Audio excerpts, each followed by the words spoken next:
Hello बच्चों, let's read the question. The question says which does not effect oxy haemoglobin curve. कौन सी condition oxy haemoglobin curve को effect नहीं करती है, जो उसके शेप है उसको क्या कहते हैं, थोड़ा सा भी इफेक्ट नहीं होता है.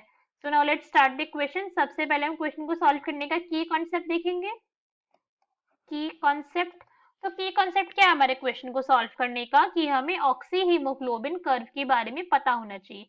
ये कर्व क्या है, क्या डिपिक्ट करता है और कब इसके अंदर शिफ्ट आता है, कैसे शिफ्ट आता है, ये सब हमें नॉलेज होनी चाहिए. तो अगर हम ऑक्सी हीमोग्लोबिन कर्व की बात करें तो ये क्या है एक्चुअली में कर्व, ये एक सिग्मॉइड कर्व है. शेप की बात हो रही है इसके, सिग्मॉइड है ये कर्व शेप के अंदर.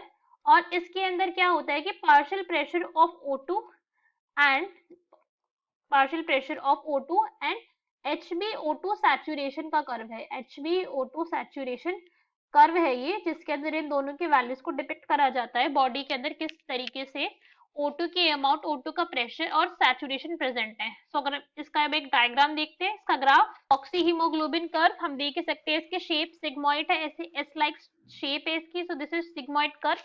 यहाँ पे क्या प्रेजेंट है, O2 saturation of haemoglobin and partial pressure of oxygen.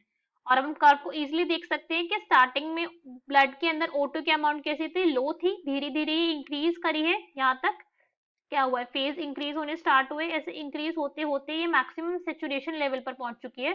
जो एल्वेलाई वाला ब्लड है, ये 100 हम इसे कंसाइड कराए तो 104 होती है एक्चुअल वैल्यू mmHg तक ये रीच कर जाती है. राइट. सो ये क्या है, हमारा ग्राफ है. अगर हम इसके अंदर देखें तो डिफरेंट हमें कुछ इवेंट्स दिख रहे हैं. दैट एक स्टेज ऐसी है जब टिश्यूज जो है रेस्ट के अंदर है और ब्लड फिर भी ऑक्सीजनेटेड है. राइट, ये ऐसी स्टेज है.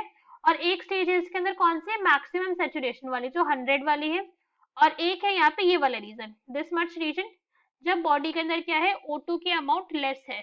O2 कैसा है, लेस अमाउंट के अंदर अंदर है. तो ये कौन सा ब्लड होगा, फिर ये वेनस ब्लड होगा. हम समझ ही सकते हैं इस पॉइंट को, वेनस ब्लड. करेक्ट. और ये हमें थोड़ा सा यहाँ पे ग्राफ के अंदर अगर हम देखें तो थोड़ा सा हमें दिखा रखा है कि O2 डिजोल्व इन प्लाज्मा, कि प्लाज्मा के अंदर भी किस तरीके से O2 डिजोल्व होते हैं, कितना अमाउंट के अंदर होता है, ओनली 3%. तो वो भी हमें कर्व के अंदर शो हो रहा है. अब अगर हम इस कर्व की बात करें तो एक कर्व क्या होता है, शिफ्ट शो करता है. एक शिफ्ट शो करता है ये राइट शिफ्ट, जो राइट की तरफ हुई वो राइट शिफ्ट हो जाएगी, और जो लेफ्ट की तरफ होगी वो लेफ्ट शिफ्ट हो जाएगी. ये तो बहुत ही सिंपल सी पॉइंट है. अब अगर हम राइट शिफ्ट की बात करें तो राइट शिफ्ट के अंदर क्या होता है, रिड्यूस हो जाती है एफिनिटी. दैट मींस डिक्रीज है, decrease in HbO2 affinity. HbO2 की एफिनिटी के अंदर डिक्रीज है. इसका मतलब क्या होगा कि राइट शिफ्ट जब भी आएगा तो जो O2 है वो ब्रेक कर कर HbO2 कॉम्प्लेक्स से रिलीज हो जाएगी और O2 पहुंच जाएगी कहाँ पे, टिश्यूज तक पहुंच जाएगी. कहाँ पे पहुंच जाएगी, टिश्यूज तक.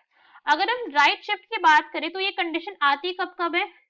सो फर्स्ट ये आती है जब भी इंक्रीज होता है टेम्परेचर में.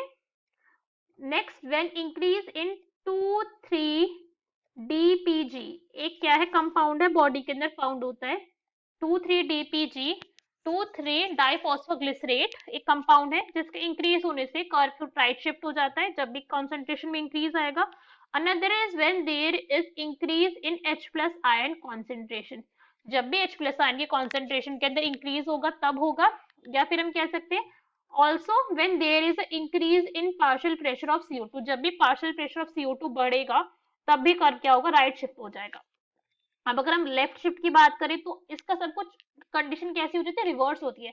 दैट मीन्स यहाँ पे इंक्रीज होगा एफिनिटी का, इंक्रीज एफिनिटी, एफिनिटी इस वक्त जो O2 बाइंड रहेगी Hb के साथ वो ज्यादा स्ट्रांगली बॉन्डेड रहेगी. यहाँ पे क्या होगा, सब कुछ कंडीशन रिवर्स हो जाएंगी. डिक्रीज टेम्परेचर के टाइम पर ऐसा होगा जब भी डिक्रीज हो जाएगा टेम्परेचर में. व्हेन डिक्रीज इन 2,3 DPG, जब भी डाइफॉस्फोग्लिसरेट कंपाउंड की अमाउंट डिक्रीज होगी तब होगा. जब डिक्रीज आएगा H+ आयन कॉन्सेंट्रेशन के अंदर, when there is also decrease of PCO2, जब भी PCO2 के कंसेंट्रेशन के अंदर डिक्रीज होगा तब भी ये कंडीशन आएगी. और एक और फैक्टर यहाँ पे होता है, जब भी बॉडी के अंदर इंक्रीज होगा किसका, कार्बन मोनोऑक्साइड का. जब भी कार्बन मोनोऑक्साइड ब्लड के अंदर इंक्रीज होने लगेगी तब भी क्या होगा, लेफ्ट शिफ्ट आएगा. राइट. तो हमें पता चल गया किस किस कंडीशन के अंदर हो रहा है. सो अगर हम ऑप्शन हमारी रीड करें तो फर्स्ट हमें क्या गिवन है, high O2 and low CO2. जी नहीं, ऐसा नहीं है. हाई O2 से कुछ फर्क नहीं पड़ रहा मगर लो CO2 से फर्क पड़ रहा है. शिफ्ट हो रहा है, हम देख सकते हैं जब भी CO2 की अमाउंट लो हुई तो कर्व लेफ्ट शिफ्ट कर गया, तो अफेक्ट तो कर रहा है, तो this is incorrect. Next is high body temperature, ये भी गलत है, इससे भी इफेक्ट हो रहा है, देख सकते हैं इंक्रीज होने पर भी इफेक्ट आ रहा है, डिक्रीज होने पर भी इफेक्ट आ रहा है। High O2 and high haemoglobin, ये पॉइंट कैसा है जी, ये करेक्ट है, जब भी इन दोनों की कॉन्सेंट्रेशन आई है तो कुछ नहीं हो रहा है, नॉर्मली ग्राफ जा रहा है।